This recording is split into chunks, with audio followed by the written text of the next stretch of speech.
اللہ تعالیٰ فی شان حبیبہ ان اللہ و ملائکتہ یصلون علی النبی یا ایھا الذین آمنوا صلوا علیہ وسلموا تسلیما اللہم صل علی سیدنا و شفیعنا و حبیبنا و مولانا محمد معدن الجود والکرم وعلی آلہ وبارک وسلم صلاۃ و سلام علیک یا رسول اللہ صلی اللہ تعالی علیہ وسلم لا الہ الا اللہ محمد الرسول اللہ صلی اللہ تعالی علیہ وسلم۔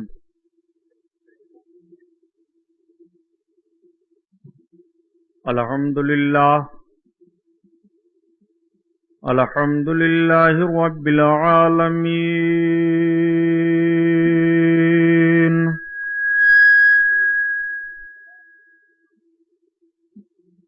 الصلاۃ والسلام علی سید المرسلین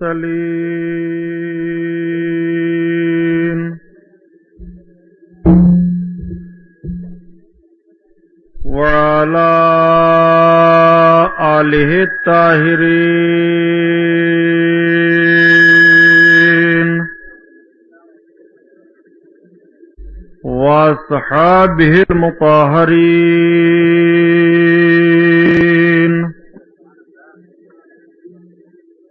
وابنہ الغوث العظم الجیلانی محی الدین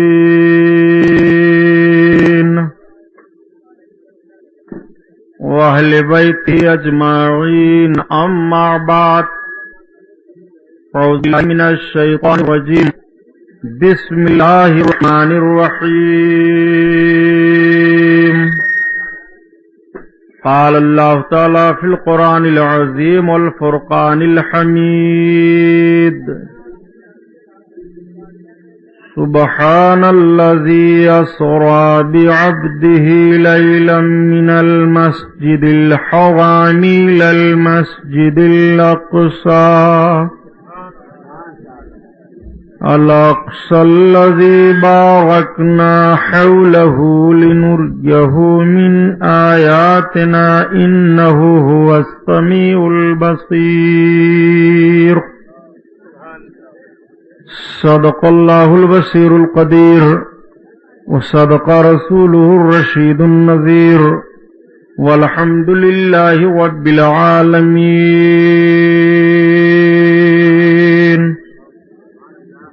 لائق صد احترام علماء اہل سنت، قابل قدر سامعین حضرات، آئیے ہم اور آپ سب سے پہلے اپنے اور ساری کائنات کے مرکز عقیدت حضور رحمت للعالمین، شفیع المذنبین، رسول گرامی وقار، محبوب پروردگار، دونوں عالم کے مالک و مختار حضور محمد الرسول اللہ صلی اللہ تعالی علیہ وسلم کے دربار پرانوار میں درود شریف کا نذرانہ پیش فرمائیں۔ پڑھیے بلند آواز سے، اور آواز تیز کرو، کیا دماغ خراب کر دیا۔ آپ سن رہے ہیں توحید نیٹ ورک کی اللہم صلی علی سیدنا مولانا محمد معدن الجود والکرم وعلی آلہ وبارک وسلم صلاۃ و سلام علیک یا رسول اللہ صلی اللہ تعالی علیہ وسلم۔ یہ آدمی روز 9 بجے سے فٹ رہی شروع کرے گا، جلسہ ختم ہو جائے گا، فٹ رہی جاری رہے گی۔ حضرات، آج کا یہ عظیم الشان رحمت و نور میں ڈوبا ہوا جلسہ، جس میں ہم اور آپ شرکت کی سعادت حاصل کیے ہوئے ہیں، اللہ تعالی قبول فرمائے۔ یہ 9 روزہ پروگرام کا آج 8واں جلسہ ہے۔ کل میں نے اعلان کیا تھا، اس اعلان کے مطابق عرض کرنے کی کوشش کروں گا، لیکن آئیے سب سے پہلے حسب معمول نعت پاک رسول صلی اللہ تعالی علیہ وسلم سے بیان کا آغاز ہو۔ رحمتوں میں نہا لیجئے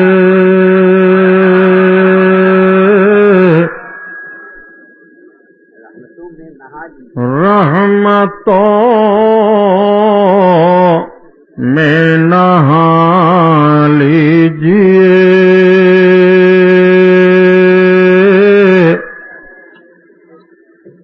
رحمتوں میں نہا لیجئے دل مدینہ بنا لیجئے دل مدینہ بنا لیجئے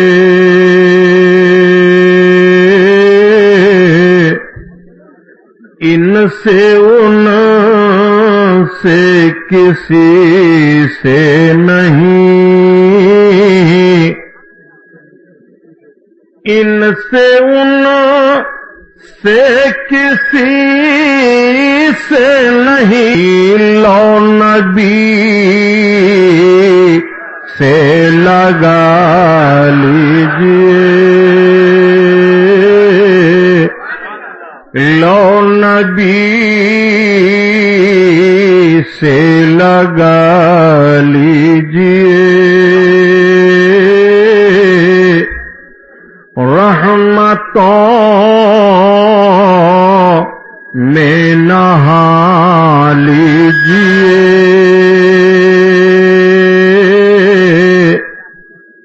ہوگا قدموں میں سارا جہاں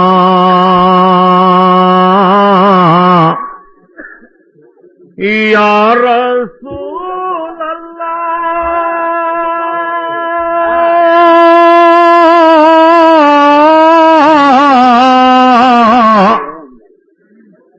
ہوگا قدموں میں سارا جہاں مصطفیٰ کو منا لیجئے مصطفیٰ کو منا لیجئے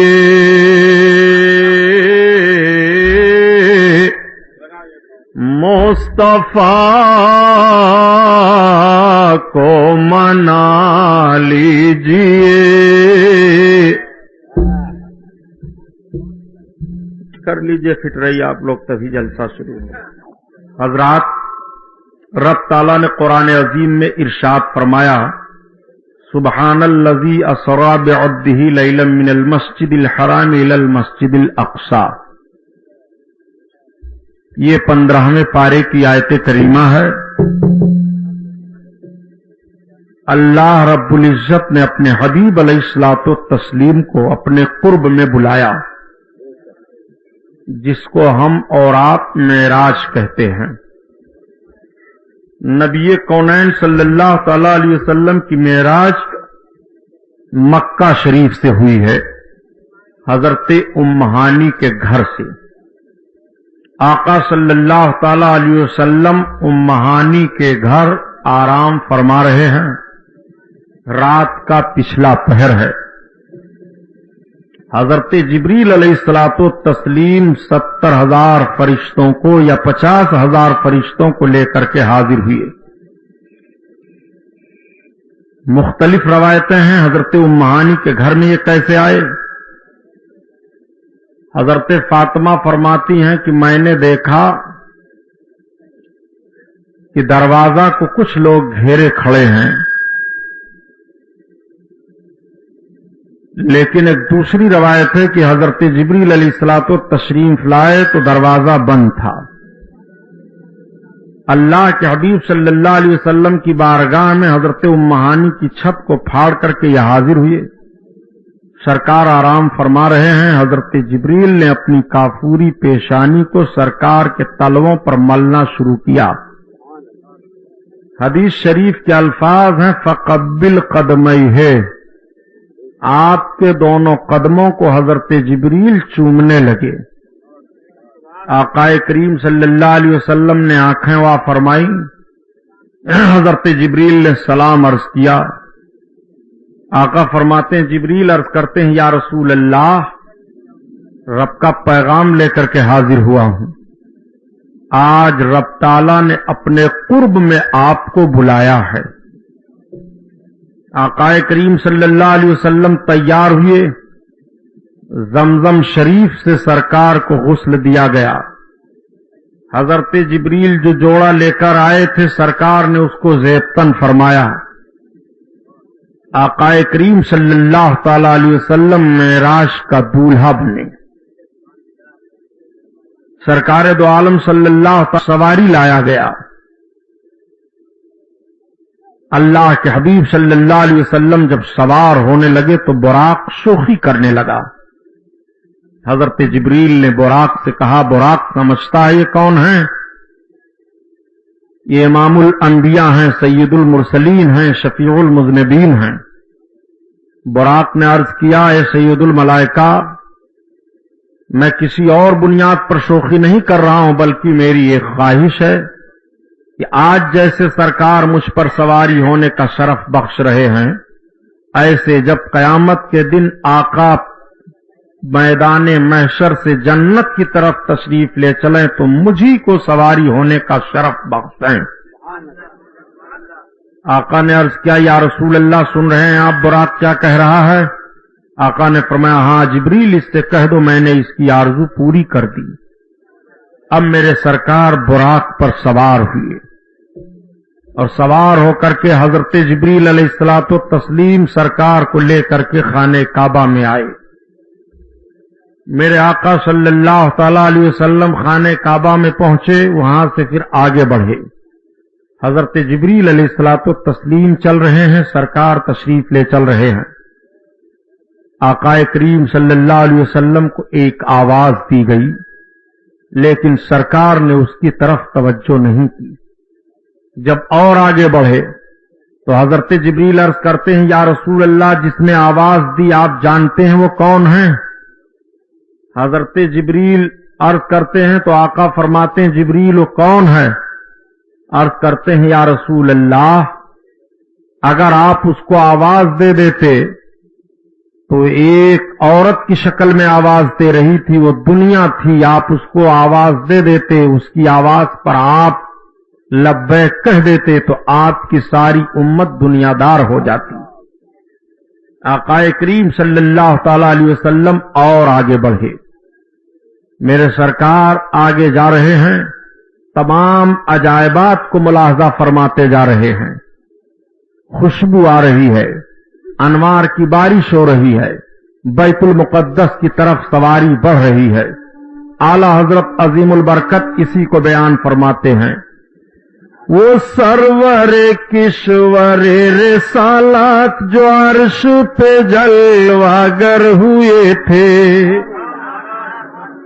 وہ سرور کشور رسالات جو عرش پہ جلوگر ہوئے تھے اور نئے نرالے طرب کے سامان عرب کے مہمان کے لیے تھے۔ آقا کریم صلی اللہ تعالی علیہ وسلم آگے بڑھتے چلے جا رہے ہیں۔ میرے سرکار نے تمام عجائبات کو ملاحظہ فرمایا۔ آقا جب بیت المقدس میں پہنچے، نماز کا وقت ہے، صف تیار ہے۔ حضرت جبریل عرض کرتے ہیں یا رسول اللہ اب آپ امامت فرمائیے۔ سرکار امامت فرماتے ہیں، نماز ادا کی گئی اور اس کے بعد پھر آسمان اول کی طرف میرے آقا تشریف لے چلنے لگے۔ راستے میں بہت سارے عجائبات کو سرکار نے دیکھا، بہت ساری چیزوں کو ملاحظہ فرمایا، وہ آپ علماء سے سنتے رہتے ہیں۔ جب مان اول پر آپ تشریف فرما ہوئے، جبریل علیہ السلام نے فرمایا دروازہ کھولو۔ فرشتہ نے عرض کیا سید الملائکہ آپ کے ساتھ کون؟ آپ نے فرمایا محمد صلی اللہ علیہ وسلم۔ کیا خدا نے بلایا ہے؟ ہاں۔ دروازہ کھول دیا گیا۔ آقا کریم صلی اللہ تعالی علیہ وسلم آگے بڑھے، دوسرا آسمان آیا۔ حضرت جبریل علیہ الصلوۃ والتسلیم فرماتے ہیں دروازہ کھولو۔ دروازہ کھولا گیا۔ عرض کیا فرشتے نے اے سید الملائکہ آپ کے ساتھ کون ہیں؟ آپ نے فرمایا محمد صلی اللہ علیہ وسلم۔ اللہ نے اپنے قرب میں بلایا ہے۔ ہاں، اللہ کے حبیب صلی اللہ تعالی علیہ وسلم حضرت جبریل آگے بڑھے۔ آسمان اول پر بھی انبیاء کرام سے ملاقات ہوئی، دوم پر بھی ملاقات ہوئی، تیسرے آسمان پر آپ موسیٰ علیہ السلام آتی ہے، حضرت ادریس کی، حضرت عیسیٰ کی، حضرت ابراہیم خلیل اللہ کی، مختلف آسمانوں پر ان انبیاء کرام سے ملاقاتیں ہوتی ہیں۔ حضرت جبریل علیہ الصلوۃ والتسلیم عرض کرتے ہیں، یا رسول اللہ، یہ موسیٰ پیغمبر ہیں، ان کو سلام کیجئے۔ آقا نے سلام کیا، انہوں نے سلام کا جواب دیا۔ آقا کریم صلی اللہ تعالی علیہ وسلم پھر آگے بڑھے۔ پانچویں آسمان پر جب میرے سرکار پہنچے تو آپ نے دیکھا کہ ایک بڑی وسیع شکل و صورت، بڑی اچھی۔ حضرت جبریل نے عرض کیا، یا رسول اللہ، یہ آپ کے جد امجد حضرت ابراہیم ہیں، آپ سلام کیجئے۔ آقا کریم صلی اللہ علیہ وسلم نے سلام عرض کیا اور اس کے بعد انہوں نے مرحبا پیش کیا۔ حضرت جبریل عرض کرتے ہیں، یا رسول اللہ، اب اور آگے بڑھیے۔ جب میرے سرکار چھٹے آسمان پر پہنچے، حضرت آدم علیہ الصلوۃ والتسلیم سے ملاقات ہوئی۔ حضرت جبریل علیہ السلام عرض کرتے ہیں، یا رسول اللہ، آپ سلام کیجئے، یہ حضرت آدم ہیں۔ آپ نے سلام کیا، انہوں نے سلام کا جواب دیا، مرحبا پیش کیا۔ آقا کریم صلی اللہ علیہ وسلم ساتویں آسمان پر تشریف لے گئے۔ میرے سرکار جب ساتویں آسمان سے حضرت جبریل علیہ الصلوۃ والتسلیم کا مقام سدرہ پڑا۔ سدرہ کسے کہتے ہیں تو علماء تشریف فرماتے ہیں کہ ایک درخت کا نام ہے جس کے پتے ہاتھی کے کان کے برابر ہیں، جو درخت بیر کے درخت کی مثل ہے۔ آقا کریم صلی اللہ تعالی علیہ وسلم جب وہاں تشریف فرما ہوئے تو حضرت جبریل ٹھہر گئے۔ آقا نے ارشاد فرمایا، جبریل چلتے کیوں نہیں؟ عرض کرتے ہیں، یا رسول اللہ، اب یہاں سے آگے میں نہیں جاؤں گا۔ حضرت شیخ سعدی رحمت اللہ تعالی علیہ فرماتے ہیں کہ آقا کریم نے گویا اس طرح سے ارشاد فرمایا، چودر دوستی مخلصم یافتی، انانم ز صحبت چرا تافتی۔ اے جبریل، جب تم مجھ کو دوستی میں مخلص پائے ہو تو میرا ساتھ چلنے سے کیوں چھوڑ دیا؟ عرض کرتے ہیں، یا رسول اللہ، اگر یکسر موئے برتر پرم، فروغ تجلی بسوزت پرم۔ یا رسول اللہ، اگر بال برابر بھی میں آگے بڑھا تو تجلی کے فروغ سے میرے بالوں پر جل جائیں گے۔ آقا کریم صلی اللہ تعالی علیہ وسلم اب آگے بڑھے۔ میرے سرکار عرش اعظم پر تشریف لے گئے۔ آقا کریم صلی اللہ علیہ وسلم عرش پر تشریف لے گئے۔ عرش تک جانا احادیث کریمہ سے ثبوت مل رہا ہے، اور عرش سے آگے جانا آقا کریم صلی اللہ علیہ وسلم کی اور حدیثیں ہیں۔ اور میرے سرکار مکہ سے بیت المقدس تک گئے۔ قرآن کی آیت کریمہ صریحاً ہے، سبحان الذی اسری بعبدہ لیلا من المسجد الحرام الی المسجد الاقصی۔ پاک ہے وہ ذات جو اپنے بندے کو رات کے تھوڑے حصے میں لے گئی مسجد حرام سے مسجد اقصی تک۔ اللہ اکبر۔ اور اس کے بعد آقا کریم صلی اللہ علیہ وسلم کے سفر کو ملاحظہ فرمائیے۔ عرش تک تو آقا کریم کا جانا آپ کی سمجھ میں آ رہا ہے۔ علماء فرماتے ہیں کہ معراج میں میرے سرکار کی 3 صورتیں ہیں، ایک تو صورت بشری ہے، اور ایک صورت ملکی ہے، اور ایک صورت حقی ہے۔ آقا کریم صلی اللہ تعالی علیہ وسلم آقا کریم صلی اللہ تعالی علیہ وسلم مکہ سے لے کر کے اقصی تک تشریف لے گئے، یہ صورت بشری ہے۔ اور جب آسمان اول سے عرش اعظم تک تشریف لے گئے تو یہ صورت ملکی ہے۔ اور میرے سرکار جب عرش اعظم سے لامکاں کی طرف گئے تو صورت حقی ہے کہ جس کو عقل انسانی سمجھنے سے قاصر ہے۔ عرش تک تو آپ جا سکتے ہیں، عرش تک تو آپ کی رسائی سمجھ میں آ گئی یا رسول اللہ، مگر اب عرش سے آگے آپ بڑھ رہے ہیں، یہ عرش نے سوال کیا تھا۔ آقا کریم صلی اللہ تعالی علیہ وسلم جب عرش سے آگے بڑھنے لگے تو عرش کو بھی تعجب ہوا، عرش کو بھی حیرانی ہو گئی۔ اعلی حضرت عظیم البرکت اسی کو بیان فرماتے ہیں کہ عرش کی عقل دنگ ہے، چرخوں میں آسمان ہے، عرش بھی دنگ رہ جاتا ہے۔ ساری مخلوقات میں نبی کونین صلی اللہ علیہ وسلم کے بعد سب سے عظیم مخلوق عرش الہی ہے، عرش دنگ رہ جاتا ہے۔ محبوب اب لامکاں میں جا رہے ہیں، لامکاں کا مطلب مکاں ہے ہی نہیں، تو جب مکاں نہیں ہے تو جا کیسے رہے ہیں، اب عقل نہیں سمجھ پا رہی ہے۔ آقا کریم صلی اللہ علیہ وسلم کے معراج کی حقیقت کو سمجھنا یہ انسانی عقل سے بہت بعید ہے، اسی لیے علماء فرماتے ہیں کہ اس پر ایمان رکھو، جہاں تک روایتوں کی باتیں آئی ہیں اسے تسلیم کرو، لیکن جب عرش سے آگے جانے کی بات آ رہی ہے، لامکاں میں جانے کی بات آ رہی ہے، لامکاں کا مطلب مکان ہے ہی نہیں، تو جب مکان نہیں ہے تو اس میں جائے گا کون کیسے؟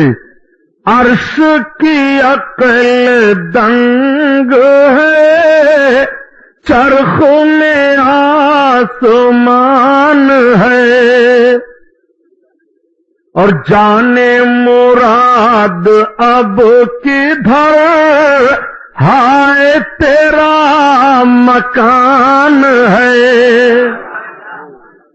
آقا کریم صلی اللہ تعالی علیہ وسلم آگے جا رہے ہیں، میرے سرکار لامکاں میں جا رہے ہیں، سمجھو یہ معراج شریف کا معاملہ ہے، اس لیے میں بہت ہی سکون کے ساتھ آپ کے ذہن و فکر میں بات ڈالنے کی کوشش کر رہا ہوں۔ آقا کریم صلی اللہ علیہ وسلم کے معراج کو سمجھنے کے لیے عرش کی عقل دنگ ہے، تو عرش نے پھر پکار کر کے کیا کہا؟ اعلی حضرت عظیم البرکت اس کو اس طرح سے بیان فرماتے ہیں کہ تم اپنے نبی کی عظمت کو جاننا چاہتے ہو تو اب اس طرح سے جانو کہ عرش پہ تازہ چھیڑ چھاڑ اور فرش پہ طرفہ دھوم دھام، اور کان جدھر لگائیے تیری ہی داستان ہے۔ یا رسول اللہ جدھر کان لگائیے صرف آپ ہی کا چرچا ہے، زمین پر آپ کا چرچا، آسمان پر آپ کا چرچا، عرش پر آپ کا چرچا، لامکاں میں آپ کا چرچا۔ میرے آقا آگے بڑھے، قرآن بیان فرما رہا ہے فقاب قوسین او ادنی، میرے آقا رب کے قرب میں پہنچے، ندا آئی اے محمد قریب آؤ، احمد قریب آؤ۔ آقا کریم صلی اللہ علیہ وسلم قریب ہوئے تو کتنے قریب ہوئے؟ قرآن بیان فرماتا ہے فقاب قوسین او ادنی، ایک کمان کا فاصلہ تھا یا دو کمان کا۔ آقا کریم نے اپنی آنکھوں سے اپنے رب کو مشاہدہ فرمایا بلا کیف، کس طرح سے مشاہدہ کیا، کیسے، اس کی بحث میں نہیں آنا ہے۔ آقا کریم نے اپنے رب کو مشاہدہ فرمایا، اور قرآن بیان دے رہا ہے کہ ایسا مشاہدہ فرمایا کہ نہ آنکھ جھپکی، نہ پلک جھپکی، نہ آنکھ آنٹی، ایسے میرے آقا اپنے رب کو ملاحظہ فرماتے رہے۔ آقا کریم صلی اللہ تعالی علیہ وسلم کے تعلق سے رب نے پھر قرآن میں بیان فرمایا کہ جب محبوب قریب ہوئے، اتنے قریب ہوئے، ایک کمان کا فاصلہ رہا یا دو کمان کا فاصلہ رہا، تو اللہ تعالیٰ نے اپنے بندے کی طرف وہی کی جو کی۔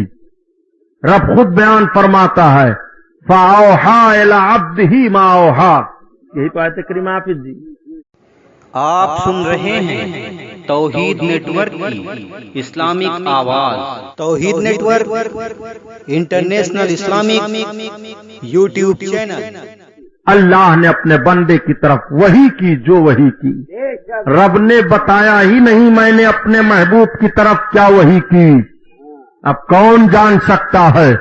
پھر آقا بیان فرماتے ہیں کہ رب تعالیٰ نے میرے دونوں شانوں کے درمیان اپنے دست قدرت کو رکھا، تو میں نے جان لیا ولیل آخرین کا علم، سب کچھ مجھ کو معلوم ہو گیا، کچھ ایسا نہیں تھا جو مجھ کو نہ معلوم ہوا، سب میں نے جان لیا۔